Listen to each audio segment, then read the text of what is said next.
In this alternate future, cities have been abandoned because of war and environmental degradation. This has led to a totalitarian military dictatorship called the regime taking over. Every person under 18 is taken from their families and sent to a military academy where they go through brutal training and indoctrination. In the forest, Waysees is running around when she sees a bird in a tree. She pulls out her slingshot and gets ready to shoot, but instead she stretches her hand while whispering a word in an indigenous language. Sadly, the bird flies away. Her mother Niska asks her why she didn't kill it, and Waysees says that she was listening to it. The duo continues with their walk and Waysees gets distracted by the surroundings, so she ends up strapping on a bear trap. Niska rushes to remove the trap and bandage the injury before helping Waysees walk home. Their place is actually an abandoned vehicle that they transformed into a house. That night Niska gets worried because Waysees' wound keeps bleeding. At that moment she hears a noise and looks out the window to discover a drone approaching.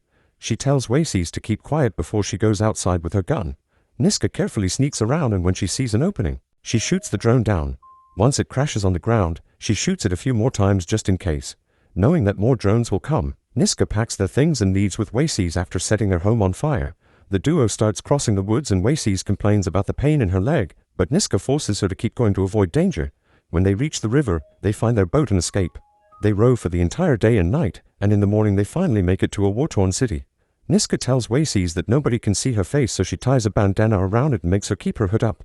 As they sneak around, they hear the broadcast on the loudspeakers that reminds the locals that concealing minors is illegal and the intake age has been lowered to 4.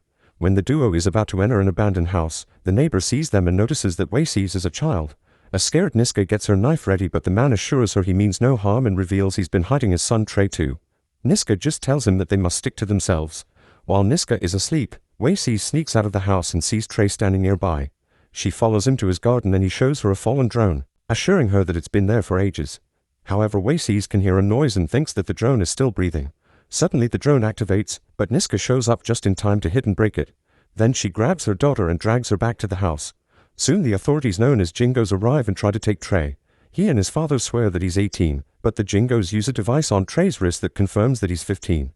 Trey is taken away and his father is killed when he tries to stop them. Sometime later Niska and Waysees reach a street market in the slums, but there are a few guards around, so they have to sneak around carefully. Big screens on the walls show shameless propaganda for the regime and Niska is sad to see that her old friend Pierre is promoting it. Suddenly a bunch of drones fly over the market and drop food rations on the street, so the crowd rushes to grab as many as they can. However, Niska keeps Waysees hidden. While everyone is distracted, Niska takes Waysees to her old friend Roberta's house.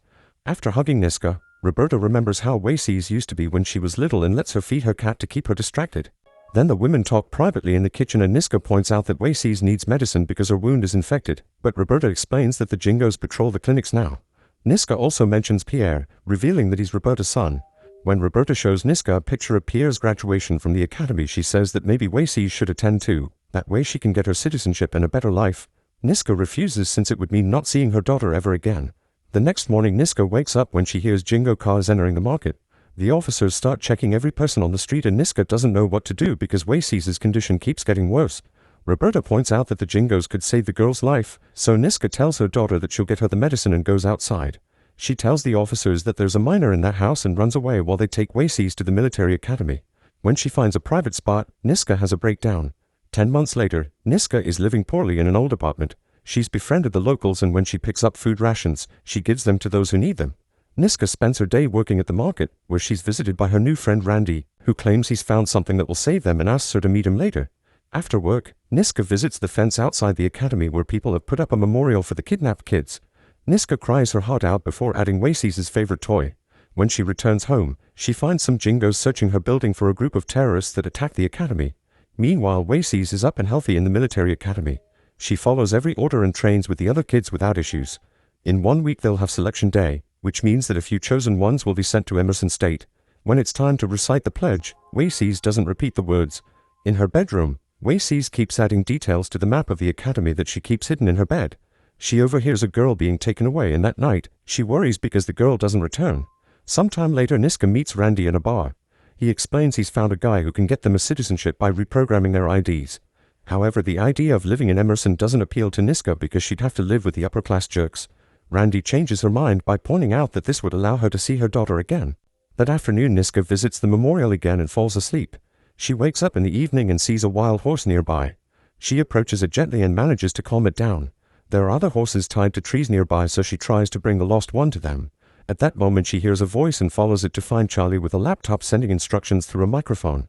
Then two adults sneak out of the academy with some children, and Niska thinks they're abducting the kids, so she rushes to attack. The men immediately overpower her and cover her head with a bag. A few hours later they remove the bag and Niska finds herself in a dark room.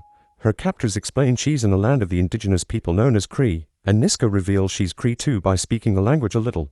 This group has been pulling off conducting night raids to rescue their kidnapped children from the academy. The leader Ida asks Charlie to do a background check to confirm Niska's story since there's a chance she may be useful. Niska is taken to the bonfire outside where Charlie is sharing the story of what happened. She's introduced to the elder, who explains that long ago they were told a guardian would come from the north to save them. She believes that Niska is that guardian. The group celebrates the rescued children with some music and Niska is well fed. When it's time for bed, Niska waits until nobody is watching and goes out to explore the camp. There's a tent full of children and the mere sight of them makes her cry. Soon Ida finds her and Niska tells her about Waysee's situation. Ida is impressed that Niska managed to keep her child hidden for so long and welcomes her to her community. The next morning Niska wants to go home but the locals tell her that Waysee's is in danger. The academy pretends to be a place of education but actually trains the kids to become jingo puppets. They can rescue Waysee's and bring her to Niska, but in return they want Niska to guide all the rescued children to a safe zone up north, which Niska thinks is a myth. The group assures it's a real place and that they need someone who knows how to live off the land. Niska claims it's impossible because the journey would take 3 weeks and she can't keep the kids hidden from drones for that long.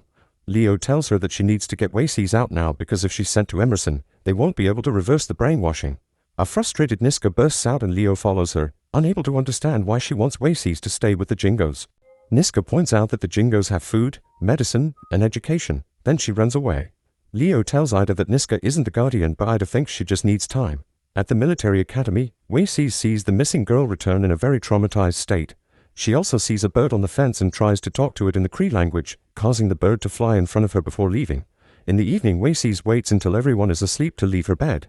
She picks the lock and manages to leave her room. Unfortunately, as soon as she runs outside, the alarm activates and the guards quickly catch her to lock her in a cell. The next morning Niska returns to her building and is devastated to discover that her favorite neighbor is dead. When she looks around, she notices even more bodies. Randy soon finds her and covers her face while explaining that there's a virus in the area. The borders are closing tonight so they need to pick up their new IDs fast and leave.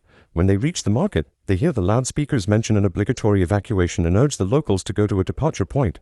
They find Roberta, whose house has been raided. She's sure that the government put something in the food rations. Randy tells Niska that they can take Roberta to a shelter but she can't cross the border with them. As they try to cross the city, a guard finds them and forces them to follow him. They get handcuffed and checked for the virus before they're pushed into a bus. Randy has a smoke bomb and tells Niska to wait for a signal to run through the back door. In return Niska says that Roberta is coming with them. At that moment Roberta notices that one of the Jingos is Pierre and tries to reach him, but the officers point their guns at her and send her back to her seat. Then Randy throws the smoke bomb and runs to the back, but Roberta runs to the front hoping to see her son. When a Jingo tries to stop her, Niska jumps on him and starts choking him with the handcuffs. A second Jingo is about to shoot her but Randy comes back to stab him. Once both guards are dead, the duo takes a gun and rushes outside. Roberta is slowly approaching Pierre, who has his gun out and asks her to stand back in confusion. She tries to connect with him, but Pierre insults her with some political buzzwords and shoots her on the spot. Randy tries to help her only for another Jingo to shoot his hand. Suddenly the Jingos start dropping dead and Niska discovers that Leo and Samonis have come to rescue her. They say a few traditional words to say goodbye to Roberta while Niska realizes that Leo was right about the brainwashing, so she agrees to help. She bandages Randy and apologizes for leaving him alone before going away with her people. During the car ride Niska notices that they've passed the checkpoints with no issues. Leo reveals he has a password because his father is an energy diplomat. He also knew about the virus and explains that Emerson did it. The Jingos are going to start a war and plan to use the kids as an army. Then Samonis tells her the story of the elder who prayed for 4 days and 4 nights. She had a vision of enormous mosquitoes swarming towards them and a stranger from the north who would save them. Meanwhile Waysee's is taken out of the cell and sent to her room. An instructor insults her heritage and her people while calling her Elizabeth instead of her real name. Waysee's tries to deny it also. The instructor shows her a 10-month-old video of Niska telling the Jingos where to find her, leaving her heartbroken. Afterward Waysee's is taken to weapon training and breaks the academy record in assembling a gun. Another girl says she cheated and calls her a savage, so a furious Waysee's jumps on her and starts beating her up. The instructor is pleased and waits several minutes before stopping her. Then the lady wonders if anyone would like to challenge Waysee's, but nobody steps up. She asks Waysee's if she's ready to fight for her country and when the girl answers yes, the instructor announces that Waysee's will be sent to Emerson tomorrow. For the first time, Waysee's recites the pledge with everyone. At the Cree camp, Niska crashes the private council meeting. She's desperate to start the raid and wonders why they're waiting, so Ada explains that the Jingos have built a new mining road overnight. They're heading toward their camp, so they need to leave tonight. Niska says she won't help them if they don't save Wacies first, and the group is wary. One of the elders gives a speech about sticking together, and the council agrees to get Wacies before the evacuation. That night, Charlie guides Niska and Leo through an earpiece so they can break into the academy using the sewers. When they reach the guard station, they wait until the man is gone, and Leo uses the computer so Charlie can hack into the system. He finds the room with the girls and gives them directions while unlocking all the doors remotely. Niska finally finds Wacies, who accuses her of abandoning her. A crying Niska apologizes and they hug to reconcile. When the guard returns to his station, he finds the hack in the system and activates the alarm. The Jingos start searching the corridors and Leo has to kill 2 to defend himself. Charlie sees more soldiers outside and informs the team that the Kree camp has been found, so the troops are about to invade. Niska tells Leo that there's no time for her to save the kids and tries to leave with Wacies, who says that something is coming. Charlie also sees something and urges them to get out, so Leo asks Niska to save the kids while he distracts the Jingos. After saying a traditional prayer, Leo runs to the corridor and tries to confront a drone. However, Niska comes back and shoots the drone down first.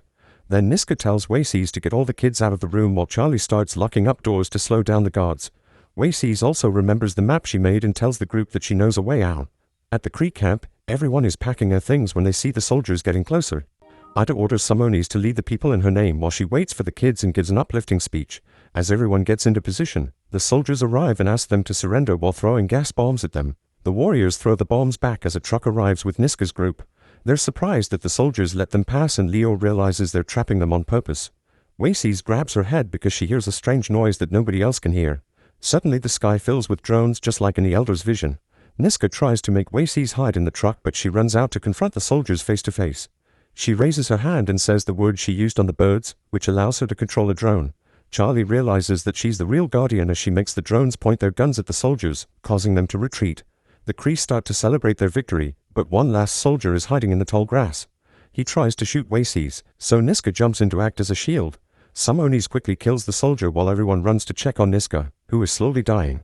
The group covers her with a blanket and Wacies cuddles her mother to keep her company in her last moments. The drones form a circle of life around them.